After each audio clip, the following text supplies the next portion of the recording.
I'm sure we all woke up this morning and we knew exactly where we were headed for classes today.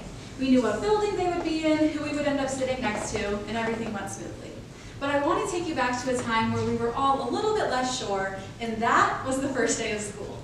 Now, the first day of classes always seems to follow the same name, major, hometown routine, but sometimes the professors think they're fun and they throw in a sneaky little icebreaker question. And it was an icebreaker question on the first day of school about 2 years ago that left me really rattled. What was the question? What is your favorite hobby? I sat for a second. I really racked my brain. I said, I guess I hang out with my friends a lot, but there's no way that counts. And I guess I cook for myself a lot, but that's just taking care of myself. That doesn't count. And I came to the conclusion that I did not have a hobby. I know, so shameful, so sad. But I'm sure some of you might feel that exact same way. And as we enter the workforce, it's very important that we have hobbies to maintain a good work-life balance and social life after leaving the beautiful forced proximity that Belmont gives us. So, my name is Mia, and as an avid hobby lover, I'm very excited to tell you more about hobbies, and specifically why they should be a part of your life. And I'm going to do this today by redefining hobbies so we're all on the same page, talking about why we should prioritize them, and lastly, getting into some of the wonderful wellness benefits that hobbies can bring. So, the question that left me stumped 2 years ago was what counts as a hobby? I'm pretty sure on that fateful first day of school, I ended up saying something like doom scrolling because that was where a lot of my time was spent. So I got to thinking, when I'm doom scrolling on Instagram, what content am I actually seeing and what's getting recommended to me? And I found that a huge majority of my content was about movies. It was all about directors' interviews and behind the scenes with actors and things like that. So I decided to flip a switch. I got more into upcoming trailers, release dates, even downloading an app that lets me log and review the movies I watch. And I had a hobby. I was so excited. And while I don't know what all of your Instagram feeds look like, I recently did a poll of my peers that found that about 2/3 of them said they exercised regularly and kept up a healthy lifestyle. Now, I'm sure for a good chunk of those people, it really was just about taking care of themselves, getting into the gym, and getting out. But if you're one of the chosen few that gets really excited about your workout at the end of the day, maybe you like buying new matching sets to take fun pictures, or you get a lot of fitness content on social media, I think you have a hobby. And so even if working out isn't your thing, here's a list of Statista's top hobbies in the US from 2024. And there's a lot of things on here that people don't traditionally consider to be hobbies, like shopping and socializing.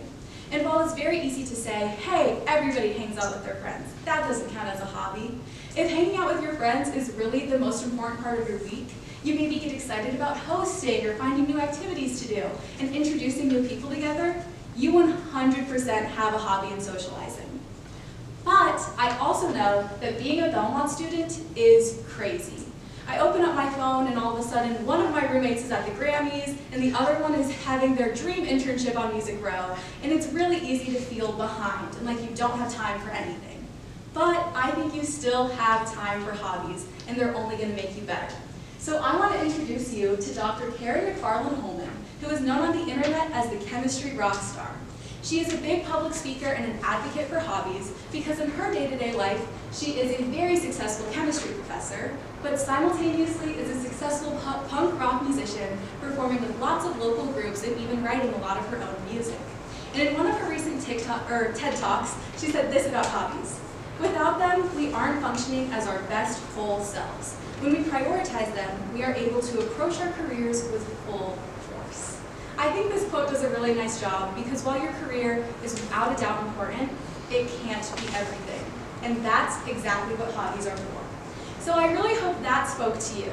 But even if it didn't, there are lots of concrete wellness benefits that come along with hobbies as well. So a group of researchers for the Journal of Psychosomatic Medicine wanted to answer the question, does spending time on my enjoyable leisure activities actually make me healthier? So they got a very large sample together and had them self-report the amount of time they were spending on their hobby, as well as self-report some mental health measures like their anxiety rates and depression rates, and then even some physical health measures like their blood pressure and their body weight for BMI. And the results were overwhelming. The more time that these people spent on their leisure activities, the healthier they were. Anxiety and depression were down, BMI was down, and blood pressure was better. So this really shows that these hobbies do have a severe impact on your health in a good way. And I also want to note that these hobbies were from a wide variety of different types of activities. So it was sedentary activities as well as active ones, and they all made a difference.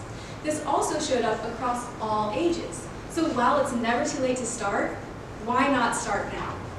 So I really hope that this gave you some new exciting activity to pursue, and I'm really thankful that you let me redefine hobbies for you, talk about why you should prioritize them, and share with you some of the amazing wellness benefits that they bring. So while I hope you have a new activity that you're excited to run out of here and get started on right away, even if you don't, I hope you at least have a better answer on the first day of school. Thank you.